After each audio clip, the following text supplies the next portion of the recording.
Man lazimal istighfar, siapa yang banyak beristighfar, Allah berikan 4. Ja'alallahu lahu min kulli dhiqin makhraja, segala kesempitannya dilapangkan Allah, sempit hatinya dilapangkan Allah, sempit dadanya dilapangkan Allah.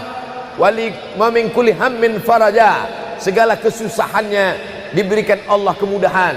Susah rezekinya, susah hidupnya, susah pikirannya, susah urusannya, dimudahkan Allah. Wa razaqahu min haitsu la yahtasib, diberi Allah rezeki dari jalan yang tidak disangka-sangka, yang tidak diduga-duga, datang rezeki itu. Siapa yang menjanjikan? Nabi Muhammad SAW. Nabi bicara dari mana? Wa ma yantiqu 'anil hawa in huwa illa wahyun yuha. Dia bicara bukan mengikuti hawa nafsunya, melainkan dari wahyu yang dibawa oleh Jibril dari Allah Subhanahu wa taala. Memperbanyak istighfar. Yang keempat, wa ma kana Allahu mu'adzibahum wa hum yastaghfirun. Allah tidak akan menurunkan azab wa hum yastaghfirun selama mereka mau beristighfar. Oleh sebab itu, kenapa tsunami tidak datang? Kenapa gunung tidak meletus? Kenapa air yang dari laut tidak naik ke darat? Kenapa tidak terjadi gempa bumi? Masih ada di Sidrap yang beristighfar. Masih ada orang yang bangun malam, salat sunat taubat menjelang subuh. Wabil ashari hum yastaghfirun. Menjelang azan subuh, di waktu sahur dia memperbanyak istighfar. Sependek-pendeknya astagfirullah, agak panjang astaghfirullahalazim, lebih panjang astaghfirullahalazim alladzi la ilaha illa huwal hayyul qayyum wa atubu ilaih. Yang lebih afdal sayyidul istighfar, Allahumma anta rabbi la ilaha illa anta khalaqtani wa ana 'abduka wa ana 'ala 'ahdika wa wa'dika mastata'tu a'udzu bika min syarri ma sana'tu abu'u laka bi ni'matika 'alayya wa abu'u bi dhanbi faghfirli fa innahu la yaghfiru dzunuba illa anta. Dibaca dia setelah subuh, dijaga Allah sampai zuhur. Dibaca setelah zuhur, dipelihara sampai asar. Dibaca selepas asar, dijaga sampai maghrib. Dibaca sehabis maghrib, dijaga sampai isya. Dibaca habis isya, dijaga sampai subuh. Allahumma anta rabbi la ilaha illa anta khalaqtani wa ana 'abduka, aku hambamu, wa ana 'ala ahdika, aku dalam perjanjian denganmu, wa wa'dika, aku dalam MOU denganmu, mastata'tu, sesuai kemampuanmu. Abu ulaka bi ni'matika alayya, aku datang menghadapmu dengan nikmatmu, nikmat mata, nikmat telinga, nikmat otak, nikmat hati, nikmat buah pinggang, nikmat kaki, nikmat tangan. Wa abu bi dzambi, tapi justru aku datang membawa dosa. Aku datang membawa nikmat, tapi justru aku datang membawa dosa. Dosa telinga, dosa mata, dosa lidah, dosa hati. Mestinya aku datang membawa nikmat, datang membawa pahala. Wa abu bi dzambi, tapi justru aku datang membawa dosa. Tapi aku yakin dan percaya, fa innahu la yaghfiru dzunuba illa anta, tak ada yang bisa mengampunkan segala dosa kecuali engkau. Di musim pandemi yang selama ini selesai sholat hanya 3 kali saja. Assalamualaikum warahmatullah, assalamualaikum warahmatullah, astaghfirullahaladzim, astaghfirullahaladzim, astaghfirullahaladzim. Diperbanyak istighfar. Wallahi, kata Nabi Muhammad SAW, Nabi bersumpah, wallahi demi Allah, inni la astaghfiru ila rabbi wa atubu ilaih, aku beristighfar kepada Allah, aku bertaubat kepada Allah mi'ata marrah, 100 kali sehari semalam. Jadi kita pun bisa beristighfar 100 kali sehari semalam. Kalau kita hitung jari kita ini sendinya ada 20, 1, 2, 3, 4, 5, 6, 7, 8, 9, 10, 11, 12, 13, 14, 15, 16, 17, 18, 19, 20. 20 sendi. Habis sholat kita isi 20 istighfar. Habis subuh 20, habis zuhur 20, habis asar 20, habis maghrib 20, habis isya 20, ditambah doa 20, ditambah tahajud 20, ditambah witir 20, ditambah bangun tidur malam 20. Hanya sekali putaran tulang-tulang sendi. Kata Nabi, likulli sulama minkum sedekah, setiap tulang-tulang sendi ini mesti ada sedekahnya.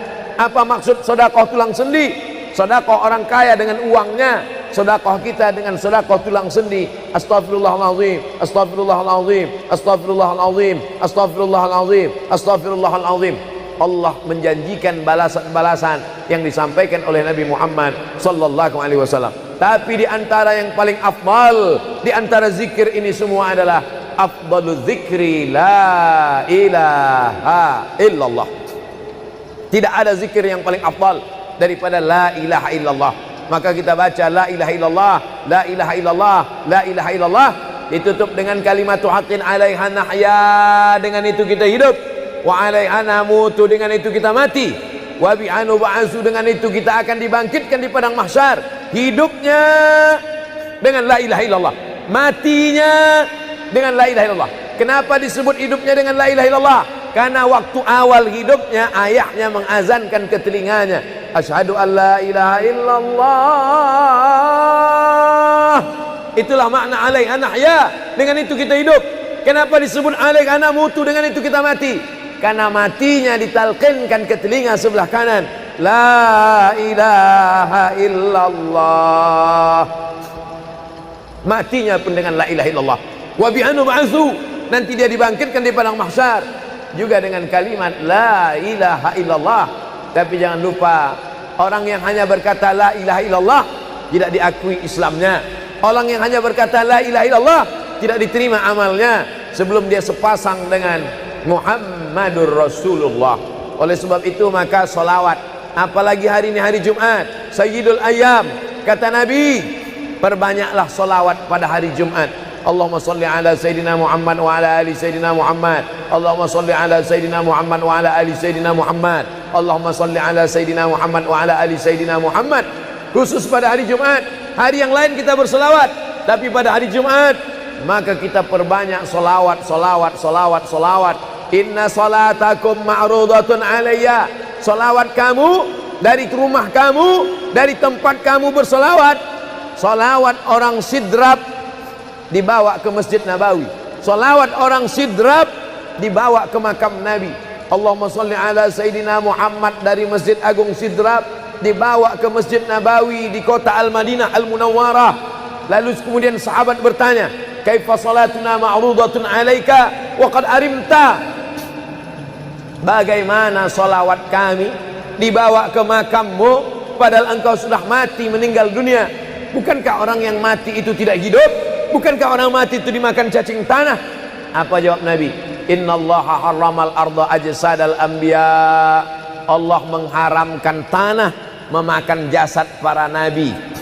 Jadi sahabat Nabi itu rasional, sahabat Nabi itu berpikir, sahabat Nabi itu bukan hanya diam, sahabat Nabi itu bukan hanya nerima saja, sahabat Nabi itu bertanya, bagaimana mungkin salawat kami bisa dibawa ke makammu padahal kau sudah mati dimakan cacing tanah? Nabi menjawab, innallaha harramal arda ajsadal anbiya. Allah mengharamkan tanah memakan jasad para nabi. Hari Jumat, pagi Jumat, petang Jumat, malam Jumat, memperbanyak salawat lebih daripada hari biasanya. Allahumma salli ala Sayyidina Muhammad wa ala ali Sayyidina Muhammad. Membaca surat Al-Kahfi. Man qara'a surat Al-Kahfi yaumal jumu'ati. Siapa yang membaca surat Al-Kahfi hari Jumat, pagi Jumat, siang Jumat, sore Jumat, malam Jumat, adha'a lahu min nur. Allah berikan dia cahaya, pencerahan, terang pandangannya, terang matanya, terang pikirannya, terang hatinya. Kalau sudah gelap, kita suntuk. Makanya anak kecil tidak boleh mati lampu. Kalau ada anak kecil malam mati lampu, napasnya bisa sesak. Kenapa sesak? Sempit dadanya. Itu maknanya kalau Allah kasih kita terang cahaya karena membaca surat Al-Kahfi hari Jumat. Tapi jangan sampai menyuruh orang baca surat Al-Kahfi, ternyata yang ceramah ini belum baca surat Al-Kahfi. Bacalah surat Al-Kahfi. Ustaz sudah baca. Oh, saya ngajak aja. Enggak. Sebelum ceramah saya baca dulu. Malam Jumat, tadi malam. Habis sholat tahajud, duduk, baca surat Yasin, baca surat Al-Kahfi. Supaya waktu menyampaikannya plong. Karena kalau kita hanya menyuruh saja tidak mengamalkannya, terasa di dalam hati. Bacalah surat Al-Kahfi. Pembohong. Oleh sebab itu saya mengajak, tapi saya sudah baca duluan. Man qara'a surat Yasin lailatal Jum'ah. Siapa yang membaca surat Yasin malam, tidak hanya malam Jumat. Man qara'a Yasin fi lailatin, tak ada disebut malam Jumat. Siapa yang baca surat Yasin pada suatu malam, malam Senin, malam Selasa, malam Rabu, malam Kamis, malam Ahad, malam Jumat, ghufira lahu, asbaha maghfuran lah. Waktu subuh dia sudah diampunkan Allah. Adapun surat Al-Kahfi tadi malam, malam Jumat, pagi Jumat, siang Jumat, sore Jumat, sampai nanti sebelum matahari tenggelam. Dan dari salat asar sampai matahari tenggelam, waktu mustajab untuk berdoa, didoakan segala kebaikan-kebaikan. Sayyidul ayyam, induk dari segala hari. Berapa banyak orang amat sangat ingin hidup di hari ini tapi meninggal kemarin sore. Berapa banyak amat sangat ingin hidup di bulan ini tapi sudah didahului oleh ajal, janji kepada Allah Subhanahu wa taala. Jangan ada sedetik pun waktu yang sia-sia, yang kosong hampa tanpa kita isi dengan amal kepada Allah Subhanahu wa taala. Man shalla alayya salatan, siapa yang bersolawat satu kali, sallallahu alaihi biha asyra, Allah balas 10 kebaikan. Huttan anhu asyara sayiat, ditutupi 10 kesalahan. Wa rufi'at lahu asyara darajat, dinaikkan 10 darajat tingkatan kemuliaan. Satu kali salawat 10 dosa diampunkan, 10 kebaikan pahala dituliskan, 10 derajat kemuliaan diangkat, dinaikkan di hadapan Allah Subhanahu wa taala.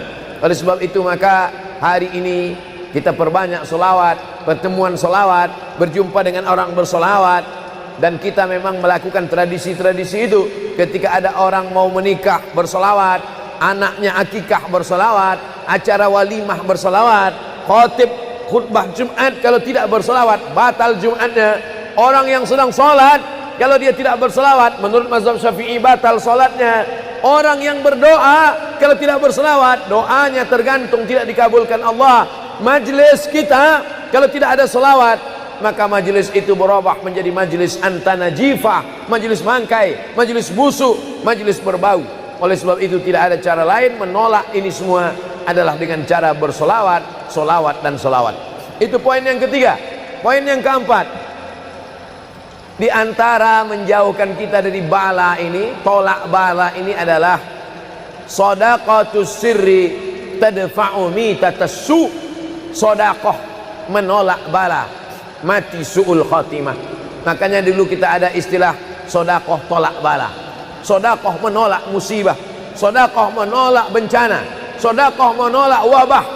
Oleh sebab itu maka yang selama ini biasa bersedekah kepada anak yatim, biasanya menyambut Ramadan, jangan lagi tunggu bulan Ramadan, datangi rumah anak yatim, makan mereka, sembako beras mereka, masukkan ke dalam karung 10 kilo, gula sekilo, minyak sekilo, susu saset, ikan sarden, masukkan, berikan. Ini dengan niat menolak segala musibah, segala bencana, segala wabah. Orang-orang yang mati itu kalau dia ditanya Allah Subhanahu wa taala, hai mayit, hai orang yang mati, seandainya ku kasih kau hidup lagi, mau apa tidak? Mereka amat sangat ingin hidup. Apa kata mereka? Kami ingin hidup. Laula akhartani ila ajalin qarib, kasihlah kami hidup ya Allah qarib, sebentar, sekejap, semenit, sedetik saja. Kalau aku kasih kau hidup, kau mau apa? Kata Allah. Mereka menjawab, dalam Al-Quran diceritakan, laula akhartani ila ajalin qarib, kalau kau kasih aku hidup walaupun sedetik saja, fa as-saddaqa, aku mau bersedekah ya Allah. Kenapa orang mati itu tidak berkata, kasih aku hidup sedetik saja, aku mau haji dan umrah? Tidak ada. Kasih aku sedetik saja, aku mau pergi berjihad? Tidak. Kasih aku sedetik saja, aku mau sholat sepanjang malam? Tidak. Mereka mengatakan, fa'as-saddaqa, aku mau bersedekah. Mengapa orang mati itu kalau dihidupkan mau bersedekah? Dijawab oleh para ulama, karena haji dan umrah balasannya nanti setelah hisab masuk surga. Al-hajjul mabrur, haji yang mabrur, laisa lahu jaza' illal jannah, balasannya surga. Tapi sedekah balasannya sudah didapatkan ketika dikubur. Begitu mati masuk kubur langsung dapat balasan sedekah. Itulah makanya kata Nabi, idza matal insan, kalau manusia mati inqata'a, putus amalnya. Tapi ada yang tak putus, shadaqatun jariyah, sedekah yang mengalir. Belum bangkit dari kubur, belum padang mahsyar, belum hisab, belum timbangan amal, belum meniti titian siratal mustaqim, balasannya sudah nampak. Itu kehebatan sedekah dibandingkan amal yang lain. Oleh sebab itu sedekah ini luar biasa. Shadaqatus sirri tadfa'u mitatassu, sedekah menolak mati su'ul khatimah, sedekah menolak bala. Man lazimal istighfar, siapa yang banyak beristighfar, Allah berikan 4. Ja'alallahu lahu min kulli dhiqin makhraja, segala kesempitannya dilapangkan Allah, sempit hatinya dilapangkan Allah, sempit dadanya dilapangkan Allah. Wali wa min kulli hammin faraja, segala kesusahannya diberikan Allah kemudahan. Susah rezekinya, susah hidupnya, susah pikirannya, susah urusannya, dimudahkan Allah. Wa razaqahu min haitsu la yahtasib, diberi Allah rezeki dari jalan yang tidak disangka-sangka, yang tidak diduga-duga, datang rezeki itu. Siapa yang menjanjikan? Nabi Muhammad SAW. Nabi bicara dari mana? Wa ma yantiqu 'anil hawa in huwa illa wahyun yuha. Dia bicara bukan mengikuti hawa nafsunya, melainkan dari wahyu yang dibawa oleh Jibril dari Allah Subhanahu wa taala. Memperbanyak istighfar. Yang keempat, wa ma kana Allahu mu'adzibahum wa hum yastaghfirun. Allah tidak akan menurunkan azab wa hum yastaghfirun selama mereka mau beristighfar. Oleh sebab itu, kenapa tsunami tidak datang? Kenapa gunung tidak meletus? Kenapa air yang dari laut tidak naik ke darat? Kenapa tidak terjadi gempa bumi?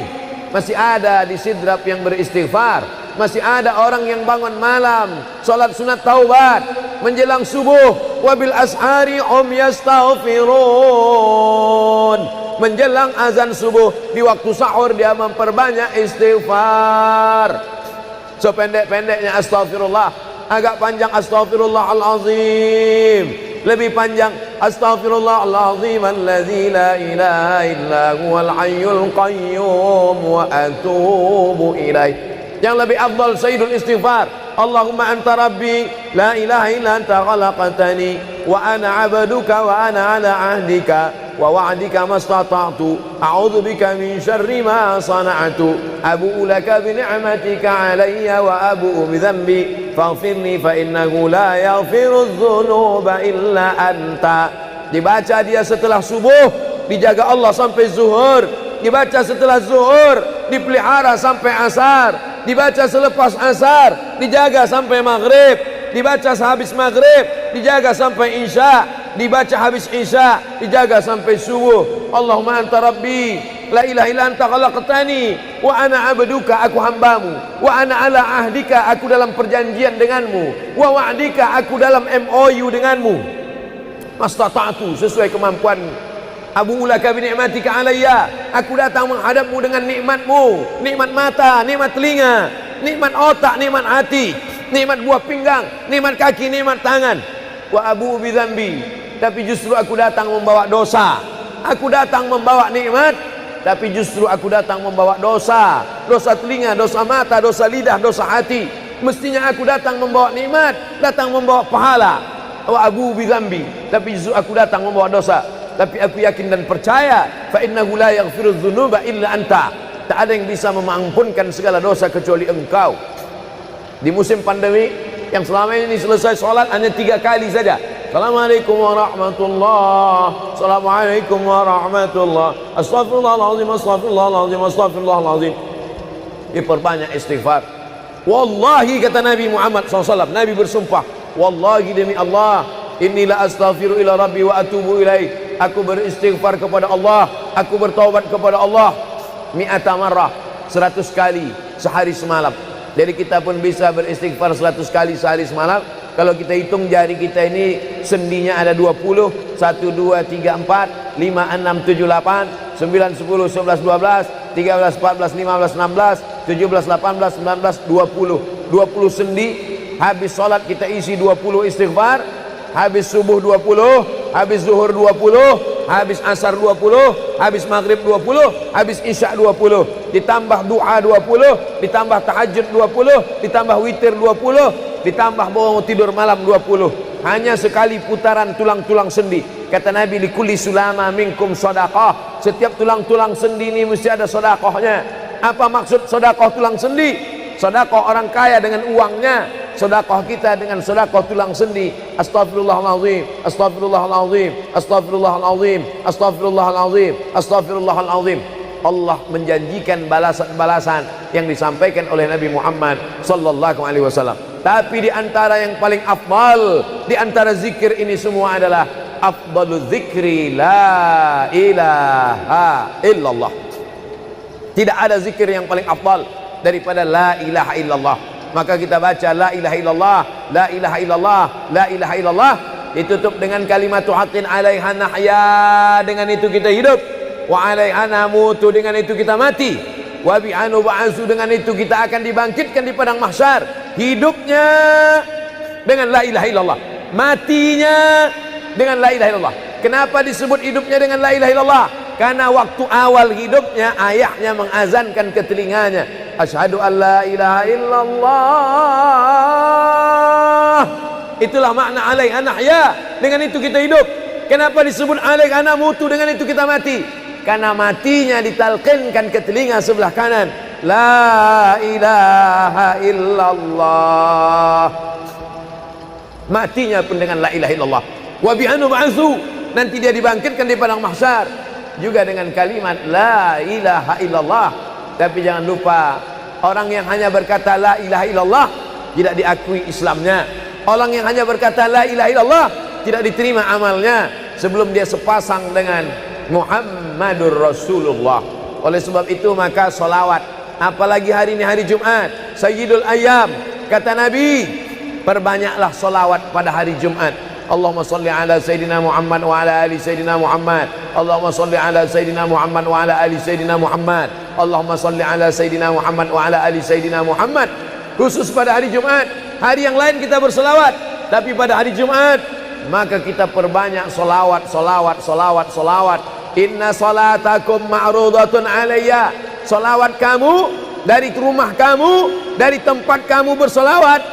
Solawat orang sidrap dibawa ke Masjid Nabawi. Solawat orang sidrap dibawa ke makam Nabi. Allahumma salli ala Sayyidina Muhammad dari Masjid Agung Sidrap dibawa ke Masjid Nabawi di kota Al-Madinah Al-Munawwarah.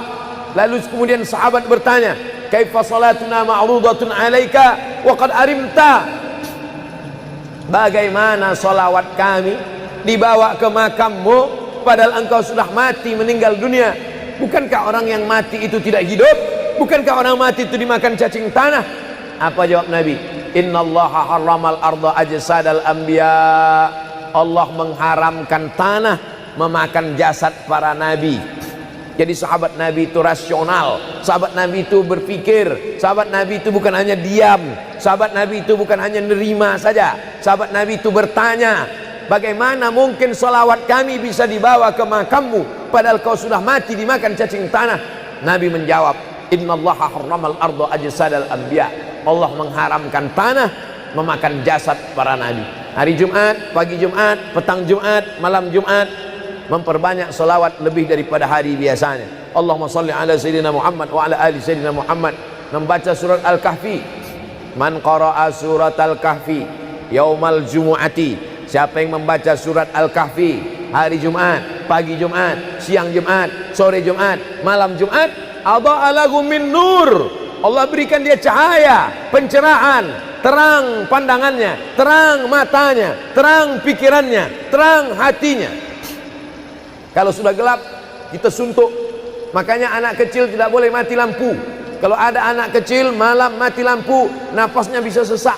Kenapa sesak? Sempit dadanya. Itu maknanya kalau Allah kasih kita terang cahaya karena membaca surat Al-Kahfi hari Jumat. Tapi jangan sampai menyuruh orang baca surat Al-Kahfi, ternyata yang ceramah ini belum baca surat Al-Kahfi. Bacalah surat Al-Kahfi. Ustaz sudah baca. Oh, saya ngajak aja. Enggak. Sebelum ceramah saya baca dulu. Malam Jumat, tadi malam. Habis sholat tahajud, duduk, baca surat Yasin, baca surat Al-Kahfi. Supaya waktu menyampaikannya plong. Karena kalau kita hanya menyuruh saja tidak mengamalkannya, terasa di dalam hati. Bacalah surat Al-Kahfi. Pembohong. Oleh sebab itu saya mengajak, tapi saya sudah baca duluan. Man qara'a surat Yasin lailatal Jum'ah. Siapa yang membaca surat Yasin malam, tidak hanya malam Jumat. Man qara'a Yasin fi lailatin, tak ada disebut malam Jumat. Siapa yang baca surat Yasin pada suatu malam, malam Senin, malam Selasa, malam Rabu, malam Kamis, malam Ahad, malam Jumat, ghufira lahu, asbaha maghfuran lah. Waktu subuh dia sudah diampunkan Allah. Adapun surat Al-Kahfi tadi malam, malam Jumat, pagi Jumat, siang Jumat, sore Jumat, sampai nanti sebelum matahari tenggelam. Dan dari salat asar sampai matahari tenggelam, waktu mustajab untuk berdoa, didoakan segala kebaikan-kebaikan. Sayyidul ayyam, induk dari segala hari. Berapa banyak orang amat sangat ingin hidup di hari ini tapi meninggal kemarin sore. Berapa banyak amat sangat ingin hidup di bulan ini tapi sudah didahului oleh ajal, janji kepada Allah Subhanahu wa taala. Jangan ada sedetik pun waktu yang sia-sia, yang kosong hampa tanpa kita isi dengan amal kepada Allah Subhanahu wa taala. Man shalla alayya salatan, siapa yang bersolawat satu kali, sallallahu alaihi biha asyra, Allah balas 10 kebaikan. Huttan anhu asyara sayiat, ditutupi 10 kesalahan. Wa rufi'at lahu asyara darajat, dinaikkan 10 darajat tingkatan kemuliaan. Satu kali salawat 10 dosa diampunkan, 10 kebaikan pahala dituliskan, 10 derajat kemuliaan diangkat, dinaikkan di hadapan Allah Subhanahu wa taala. Oleh sebab itu maka hari ini kita perbanyak selawat, pertemuan selawat, berjumpa dengan orang berselawat. Dan kita memang melakukan tradisi-tradisi itu. Ketika ada orang mau menikah berselawat, anaknya akikah berselawat, acara walimah berselawat, khotib khutbah Jumat kalau tidak berselawat batal Jumatnya. Orang yang sedang sholat kalau dia tidak berselawat menurut mazhab Syafi'i batal sholatnya. Orang yang berdoa kalau tidak berselawat doanya tergantung tidak dikabulkan Allah. Majlis kita kalau tidak ada selawat maka majlis itu berubah menjadi majlis antanajifah, majlis mangkai, majlis busuk, majlis berbau. Oleh sebab itu tidak ada cara lain menolak ini semua adalah dengan cara bersolawat, solawat dan solawat. Itu poin yang ketiga. Poin yang keempat, di antara menjauhkan kita dari bala ini, tolak bala ini adalah shadaqatus sirri tadfa'u mitatas su. Sedekah menolak bala, mati su'ul khatimah. Makanya dulu kita ada istilah sedekah tolak bala. Sedekah menolak musibah, sedekah menolak bencana, sedekah menolak wabah. Oleh sebab itu maka yang selama ini biasa bersedekah kepada anak yatim, biasanya menyambut Ramadan, jangan lagi tunggu bulan Ramadan, datangi rumah anak yatim, makan mereka, sembako beras mereka, masukkan ke dalam karung 10 kilo, gula sekilo, minyak sekilo, susu saset, ikan sarden, masukkan, berikan. Ini dengan niat menolak segala musibah, segala bencana, segala wabah. Orang-orang yang mati itu kalau dia ditanya Allah Subhanahu wa taala, hai mayit, hai orang yang mati, seandainya ku kasih kau hidup lagi, mau apa tidak? Mereka amat sangat ingin hidup. Apa kata mereka?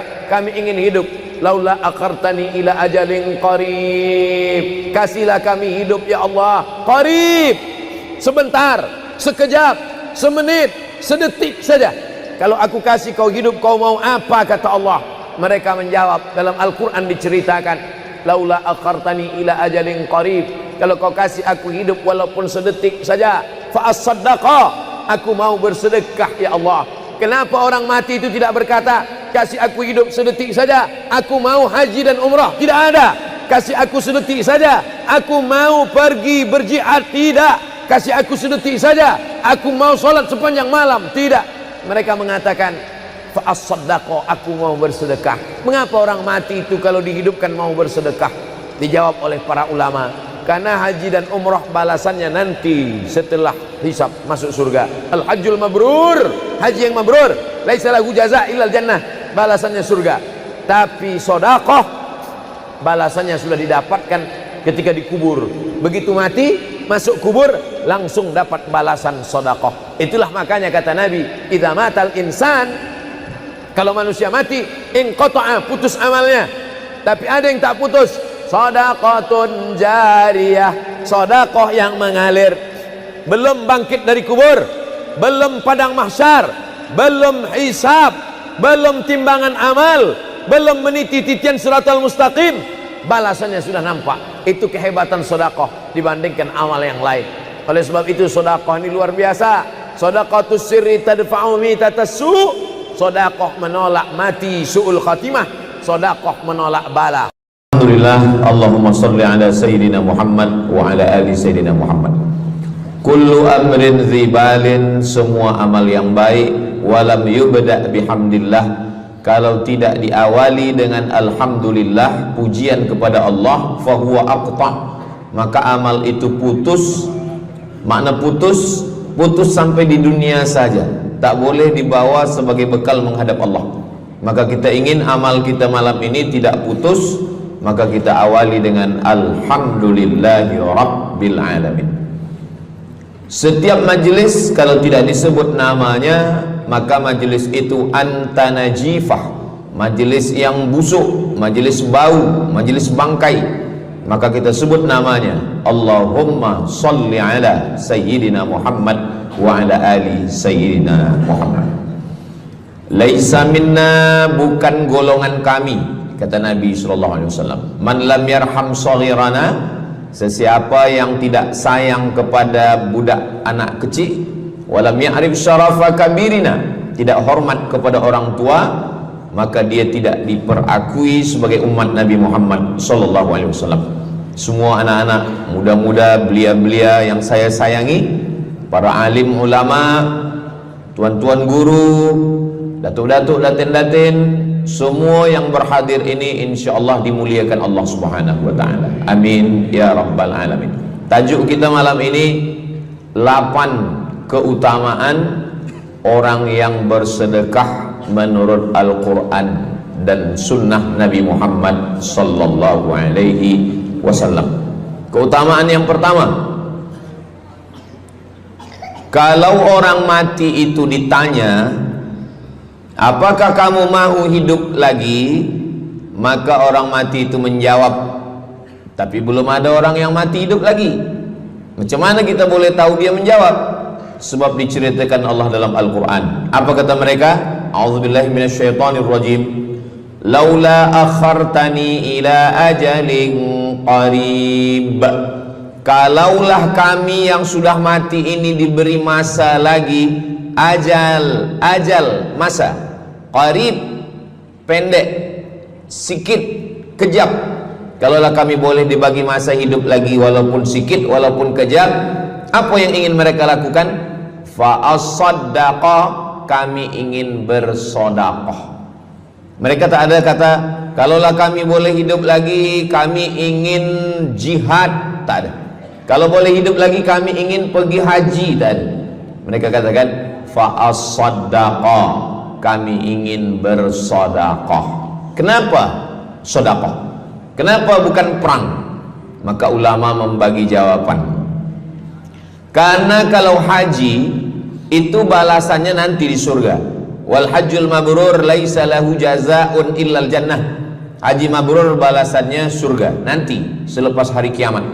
Tapi kalau sedekah balasan pahalanya diperolehi ketika di alam kubur. Itulah kenapa orang-orang yang mati itu ingin kalau hidup lagi fa as-sadaqah, mereka ingin bersedekah. Sedekah, hampir semua kata-kata dalam bahasa Arab itu asalnya 3 huruf. Sedekah. Sedekah artinya benar. Shadaqallahul azim, maha benar Allah. Sedekah artinya benar. Kalau memang benar betul iman kita, mana buktinya? Buktinya adalah dengan bersedekah. Itulah kenapa sedekah itu disebut dengan sedekah, tanda iman itu benar. Karena untuk menggerakkan lidah bercakap sangat mudah. Apa kata pepatah orang Melayu? Lidah tak bertulang. Mudah saja menggerakkan. Asyhadu an la ilaha illallah wa asyhadu anna Muhammadar Rasulullah. Kalau memang benar betul cakap, mana buktinya?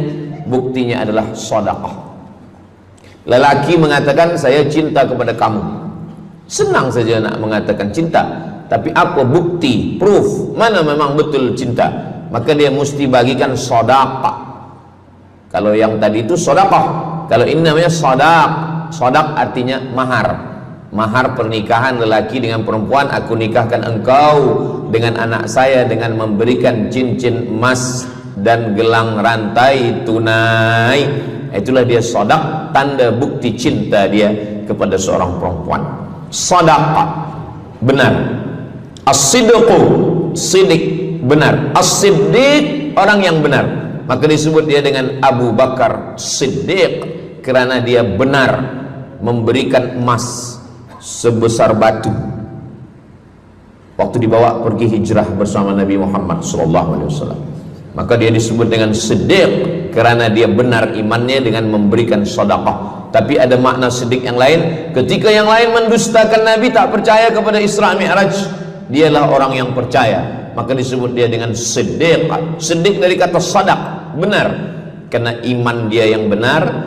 Mana bukti, proof bahwa iman dia benar? Dia bersedekah, membagikan emasnya sebesar batu. Nama dia Abu Bakar Siddiq. Nama ayah dia Abu Quhafah. Ayah dia tak Islam. Apa kata ayah dia? Habislah emas Abu Bakar itu dibawa Muhammad sallallahu alaihi wasallam. Anak Abu Bakar itu namanya Asma. Asma, mana emas ayah kamu? Dah habis dibawa Muhammad. Dia benci betul dengan Nabi Muhammad. Datang Asma, dia ambil batu, dia masukkan ke dalam kain. Kata Asma, emas ayah tu masih ada dalam kain, Datuk. Lalu Abu Quhafah memegang. Abu Quhafah ni buta, dia tak nampak. Oh ya, masih ada lagi. Rupanya emas itu sudah dibawa hijrah bersama Rasulullah sallallahu alaihi wasallam. Makanya kata Nabi, "Lau anfaqa ahadukum mithla Uhudin zahaban." Seandainya ada di antara kamu yang boleh berwakaf emas walaupun sebesar Bukit Uhud. Bukit Uhud itu panjangnya 7 km. Seandainya ada di antara kamu yang boleh berwakaf emas sebesar Bukit Uhud, itu tak sampai setengah tapak tangan Sayyidina Abu Bakar Siddiq. Kenapa? Sebab kalau sekarang ada orang bersedekah banyak, memanglah sekarang sudah aman. Tapi masa itu masa susah, masa payah, Abu Bakar Siddiq menunjukkan bukti keimanannya. Ini keutamaan yang pertama menurut Al-Quran. Kenapa orang bersedekah? Kerana orang-orang mati, kalau dia boleh bagi tambah umur hidup lagi, mereka berkata, fa'as-saddaqa, kami ingin bersedekah. Itu yang pertama. Yang kedua, sampai berapa nih? Sampai 8. Tadi saya dibagi tahu Ustadz sampai 8, atau tak pun sampai 8, kalau dah habis 60 menit habis. Yang kedua, idzas sama'um fatarat, langit terbelah, wa idzal kawakibun tasarat, planet bertembung, berjatuhan, wa idzal biharu fujirat, lautan diletupkan, tsunami namanya, wa idzal qubur bu'athirat, semua yang dikubur dibangkitkan. Selepas itu kita pun bangkit dari kubur. Innama amruhu idza arada syai'an ayyakula lahu kun fayakun. Bila kita bangkit, tak ada atap, tak ada dinding, tak ada pokok kayu, semua gunung-gunung macam bulu kambing dihembus angin. Wa takunul jibalu kal ihnil manfush, macam bulu kambing dihembus angin. Di mana kita bernaung? Di mana kita berlindung? Kata Nabi sallallahu alaihi wasallam. Ini yang kedua. Kullu mri'in tahta zilli sadaqatihi, orang akan bernaung di bawah sedekah. Bukan bernaung di bawah haji, bukan bernaung di bawah sembahyang, bukan bernaung di bawah puasa, tapi tempat bernaung atap adalah sedekah. Tapi jangan sebab kita kaji sedekah malam ni, esok subuh tak sembahyang. Awak tak sembahyang, kita bernaung di bawah sedekah. Betul, memang bernaung di bawah sedekah, tapi tiangnya sembahyang. As-salatu imaduddin, sembahyang, salat itu adalah tiang daripada agama. Maka tempat kita berlindung, tempat kita bernaung nanti adalah sedekah. Ada yang tenggelam kerana peluh saking panasnya, ada yang tenggelam kerana peluh sampai ke lutut, ada sampai ke pinggang, ada sampai ke leher, ada yang tenggelam habis. Tapi ada orang yang merasa sejuk, selesa. Kenapa? Kullu mri'in tahta zilli sadaqatihi, orang akan bernaung di bawah sedekah. Orang-orang yang membina masjid, macam mana mahalnya masjid, jutaan ringgit, maka ketika dia mati menghadap Allah Subhanahu wa taala, semua kepanasan, semua terik matahari sejengkal dari ubun-ubun kepala, tapi ada orang yang tahta zilli sadaqatihi, dia akan bernaung di bawah sedekah. Mudah-mudahan panjang umur, Allah bagi kita rezeki supaya kita boleh bernaung di bawah sedekah kita nanti insyaallah. Kita masa siang 12 jam, malam 12 jam, tapi di akhirat nanti 50 alfasanah, 50.000 tahun, belum tentu lagi diputuskan di pengadilan Allah Subhanahu wa taala. Datang orang menghadap Nabi Adam, wahai Adam, kami sudah kepanasan, kami tak tahan di padang mahsyar ini. Kata Nabi Adam, saya malu menghadap Allah. Dulu kata Allah, la taqraba hadhihi syajarah, jangan dekati pokok kuldi, fatakuna minaz zalimin, nanti engkau jadi orang zalim. Fa azallahuma syaitan, tapi digoda syaitan. Lalu kemudian Nabi Adam bertaubat. Doa yang paling tua doa Nabi Adam, Rabbana zalamna anfusana wa illam taghfir lana wa tarhamna lanakunanna minal khasirin. Datang mereka menghadap kepada Nabi Nuh. Cepatlah Nabi Nuh menghadap kepada Allah supaya diputuskan mahkamah ini. Kata Nabi Nuh, saya malu menghadap Allah. Anak saya Kan'an, masa saya panggil, ya bunayya, wahai anak saya Kan'an, irkam ma'ana, ayo mari naik ke atas perahu sampan ayah. Apa kata Kan'an? Sa'awi ila jabali ya'asimuni minal ma, saya naik sampan, saya naik ke atas bukit, saya akan selamat. Rupa-rupanya hujan 40 hari 40 malam, tenggelam. Kita belum lagi 40 hari 40 malam, baru 2 hari buaya dah naik ke jalan. Macam mana 40 hari 40 malam? Maka saat itu, saat anaknya Kan'an akan tenggelam, apa kata Nabi Nuh? Ya Rabbi, ya Allah, inna bni min ahli, itu anakku ya Allah. Allah marah. Apa kata Allah? Innahu laisa min ahlik, dia bukan anakmu. Innahu amalun ghairu salih, karena amal dia tak baik. Nabi Nuh malu menghadap Allah. Datang mereka kepada Nabi Musa alaihissalam. Kata Nabi Musa, saya pun malu menghadap Allah kerana perbuatan Bani Israel, umat saya jahat. Mereka datang menghadap Nabi Isa. Kata Nabi Isa, saya malu menghadap Allah kerana mereka menyembah saya selepas saya meninggalkan mereka.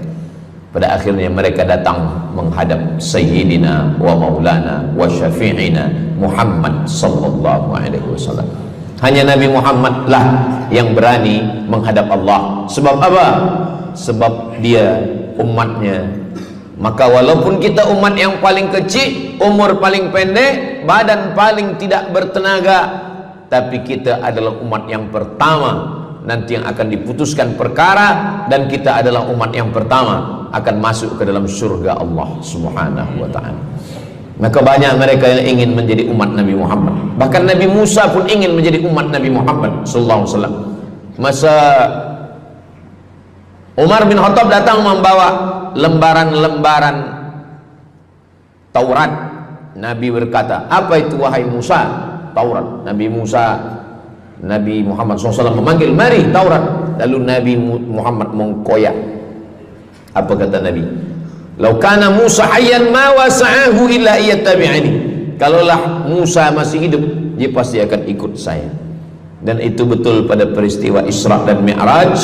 Nabi jadi imam, Nabi Musa jadi makmum, Nabi Isa jadi makmum, Nabi Ibrahim jadi makmum, semua nabi-nabi jadi makmum. Imamnya adalah Sayyidina wa Maulana Muhammad sallallahu alaihi wasallam. Jadi keutamaan yang kedua, kita bernaung di bawah sedekah. Yang ketiga, sadaqatus sirri tutfi'u ghadabar rabbi kama yatfa'ul ma'an nar. Sedekah memadamkan api neraka seperti air yang memadamkan api. Kita kalau nampak api, mudah-mudahan kita selamat daripada terbakar, amin. Lalu kemudian datang api, kita padamkan dengan air. Lalu kemudian macam mana memadamkan api neraka? Air sebanyak apa yang boleh memadamkan? Maka kata Nabi SAW, keutamaan yang ketiga adalah sadaqatus sirri tutfi'u ghadabar rabbi, sedekah memadamkan api neraka. Jadi kalau kita dulu banyak silap, banyak salah, banyak dosa. Kullu bani Adam, semua manusia ini khata'un, semua pernah salah, pernah mabuk, pernah berzina, pernah minum khamar, pernah berjudi. Kalaupun dia tidak buat dosa yang zahir, pernah hasad, pernah dengki, busuk hati. Maka ketika itu macam mana memadamkan murka Allah dengan istighfar, memadamkan dengan sembahyang, solat, sunat, taubat? Ada satu cara lagi. Dengan cara apa? Memadamkannya dengan sedekah. Tudfi'u ghadabar rabbi, memadamkan murka marah Allah Subhanahu wa taala, padam dengan sedekah. Tapi tentu saja sedekah yang ikhlas kerana Allah Subhanahu wa taala. Datang seorang yang sudah banyak dosa menghadap Nabi, menghadap pendeta Yahudi. Wahai pendeta Yahudi, saya ini banyak salah, banyak dosa. Saya sudah membunuh 99 orang. Apakah mungkin Tuhan mengampunkan dosa saya? Kata pendeta Yahudi, Tuhan tidak mengampuni dosa kamu kerana kamu sudah membunuh. Dia cabut pisau dia. Kalau begitu, kamulah yang ke-100. Dia dah bunuh 99. Itu maka saya takut juga kalau datang orang, Ustaz Samad, apakah Allah mengampuni dosa saya? Apa dosa kamu? Membunuh orang. Ayo Allah ampunkan dosa. Faqtulu anfusakum, bunuhlah diri kamu. Surat Al-Baqarah. Bunuhlah diri kamu. Fataba alaikum, Allah menerima taubat kamu dengan membunuh diri. Sebab Bani Israel minta ampun kepada Allah bukan dengan istighfar, minta ampun kepada Allah bukan dengan sembahyang taubat. Bani Israel kalau dia minta ampun kepada Allah dulu zaman Nabi Musa, dia ambil pedang, dia ambil parang panjang, dia cari orang yang sama-sama berdosa. Saya ada dosa, saya cari tuan-tuan yang ada dosa. Tuan ada dosa? Ada. Kita nak bertaubat? Ya, ayo kita. Nanti kita sama-sama cincang. Nanti tuan cincang saya cincang tuan. Kita sama-sama mati, baru Allah ampunkan dosa. Faqtulu anfusakum, bunuhlah diri kamu. Fataba alaikum, Allah menerima taubat kamu. Tapi syariat Nabi Muhammad sallallahu alaihi wasallam, ma min muslimin yuznibu dzamban, kalau ada yang silap khilaf salah, summa yatatahhar, mandi taubat.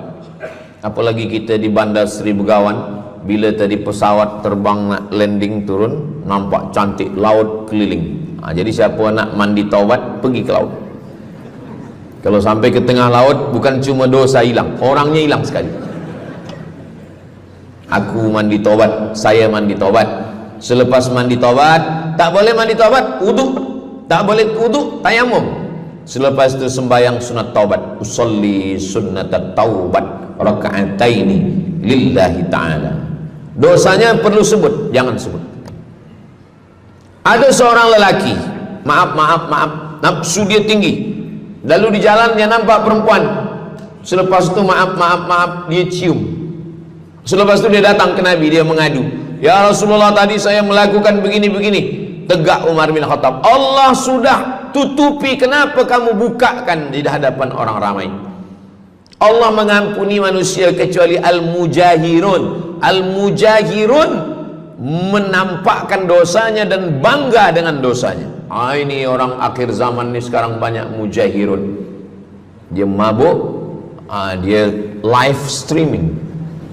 Hai guys, dah mabuk ke malam ni? Ini al-mujahirun. Maka ulil amri mesti ambil hukum. Tapi orang yang pernah berdosa, pernah silap, pernah salah, jangan cerita lagi, tutup. Suami-suami kalau bertobat kepada Allah, mengadu kepada Allah, cukup. Jangan cerita ke istri. Allah menerima, istri tak terima. Jadi taubat cukup kepada Allah Subhanahu wa taala, mengadu dah. Bangkit tahajud malam minta kepada Allah. Jangan suara kuat-kuat. Cukup. Sebab tidak semua kejujuran boleh diterima orang lain. Tak semua perempuan boleh menerima kejujuran. Sakit hati dia. Allah Subhanahu wa taala Maha Pengampun. Selepas itu kemudian wa asbi'is sayyi'atal hasanata, dosa-dosa silap khilaf masa lalu bagaimana menutupinya? Hasanata, perbuatan baik. sembahyang baik, sholat baik, tapi ada yang paling baik. Apa dia? Shadaqatus sirri, memperbanyak sedekah, memadamkan murka Allah seperti api dipadamkan oleh air. Marah itu adalah kobaran dari api neraka. Bila kita sedang marah, itu adalah api neraka lahab. Lahab itu artinya berkobar. Lahab pakai ba, lahab. Sebab saya pernah juga lalu di satu jalan, ada rumah makan, restoran Abu Lahab, pakai P, lahab, mungkin lahab, makan lahab. Allah Subhanahu wa taala memadamkan murkanya. Inna rahmati sabaqat ghadabi, rahmatku lebih cepat daripada murkaku. Memang Allah marah, tapi ketika dia berbagi kepada orang lain, dia tutupi dosanya di masa yang lalu. Syarat taubat 3. Yang pertama, an-nadamu fil qalbi, menyesal dalam hati. Yang kedua, al-iqraru bil lisani, nyatakan dengan lisan, astaghfirullahalazim. Yang ketiga, al-itmaru alla ya'uda ilaihi abadan, tekad saya tidak akan buat lagi sampai mati. Namanya taubat nasuha. Nasuha 3 huruf. Nasoha artinya menyaring madu. Datang orang memanjat pokok kayu, dia ambil parang panjang, dia potong sarang lebah jatuh ke bawah, disaring dengan kain tipis, lalu kemudian tersangkut di atas kain, lilinnya tersangkut, lebahnya tersangkut, anak lebah tersangkut, rantingnya tersangkut, dahannya tersangkut, maka keluarlah madu. Itu bahasa Arabnya namanya nasuha.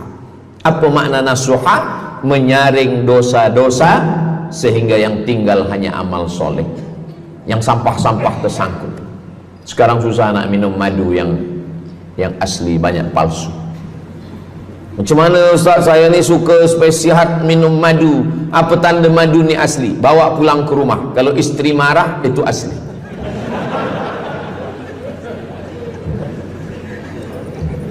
Yang keempat, ini jangan diingat, lupakan. Yang keempat, apa itu keutamaan sedekah?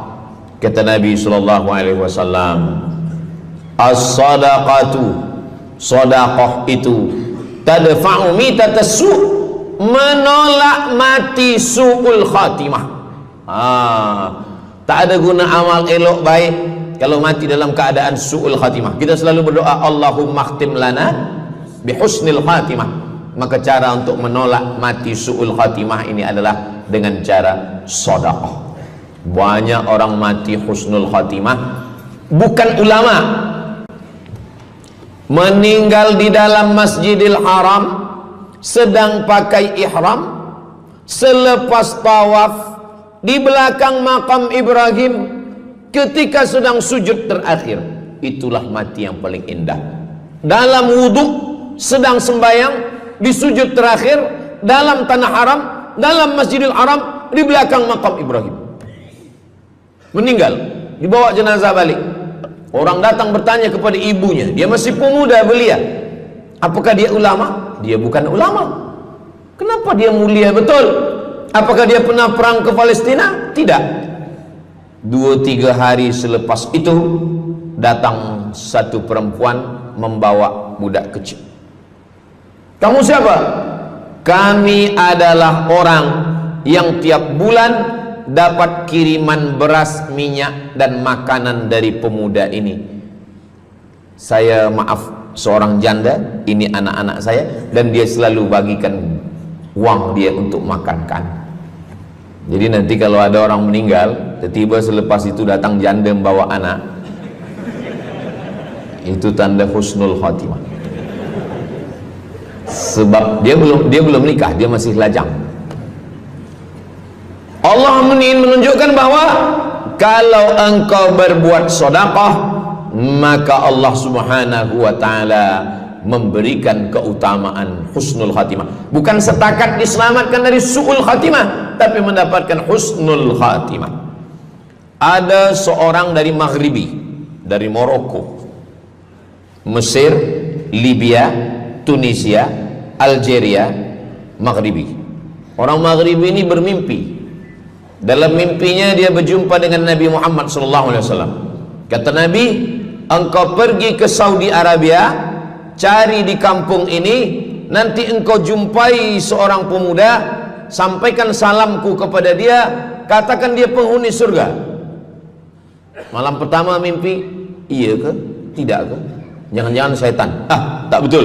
Malam kedua mimpinya sama. Engkau pergi ke Saudi Arabia, datangi kampung ini, jumpai seorang pemuda namanya si fulan, bagi tahu ke dia, salamku untuk dia, sampaikan kepada dia bahwa dia penghuni surga. Nah, 2 kali. Ini udah agak kuat. Tunggu 3 kali, sampai 3 malam mimpinya sama. Akhirnya orang Maghrib ini terbang dari Casablanca sampai ke Jeddah. Dari Jeddah dia cari kampung yang disebut dalam mimpi. Sampai itu dia cari pemuda. Adakah di kampung ini seorang pemuda namanya si fulan? Betul. Dia tengok biasa saja, bukan ulama, bukan macam Musa Abdul Somad. Tak mungkin mimpi salah 3 kali betul-betul. Lalu disampaikan kepada dia, fulan, saya 3 malam bermimpi Rasul SAW menyampaikan salam kepada engkau, Assalamualaikum. Kata Nabi, engkau adalah penghuni surga. Dia pun terkejut. Saya bukan ulama, saya orang biasa. Apa amal kamu? Sembahyang saya biasa saja, puasa sunat saya biasa saja. Hanya saja saya tak pernah menyimpan hasad dendam, dan saya selalu membagikan uang kepada fakir miskin, anak yatim dan du'afa. Selepas mendapatkan itu dia pun menangis, dia pun bersedih karena dia merasa dia tak layak dicintai, karena dia masa banyak silap, banyak salah. Rupanya rahmat Allah itu turun bukan kepada orang yang alim tapi sombong, bukan kepada orang yang kaya tapi takbur, tapi kepada orang yang hatinya hancur berkeping karena takut kepada Allah Subhanahu wa ta'ala. Selepas itu dia pun meninggal dalam keadaan husnul khatimah setelah mendapatkan janji dari Rasulullah sallallahu alaihi wasallam. Apa maknanya? Bahwa kalau kita tak boleh sembahyang sampai tegak lutut bengkak, kalau kita tak tergolong orang yang rajin puasa sunat berhari-hari, kalau kita bukan orang yang kuat berjihad fisabilillah, maka carilah satu pintu. Pintu itu bernama babus sedekah. Karena banyak yang sudah melaluinya dan mereka dimuliakan Allah, diselamatkan daripada su'ul khatimah. Yang keberapa? Kelima. Saya sebetulnya ingat, saya nak cuba aja. Kalau jamaah masih ingat, itu maknanya mereka masih konsen lagi, masih sedar. Kalau dah terserah Ustaz lah nama berapa, kami pun dah tak balik dalam. Yang kelima, dawu mardakum bis sadaqah. Yang kelima, dawu mardakum bis sadaqah. Obati orang yang sakit di antara kamu dengan sedekah. Datang seorang lelaki yang lututnya bernanah menemui Imam Abdurrahman ibnu Mahdi.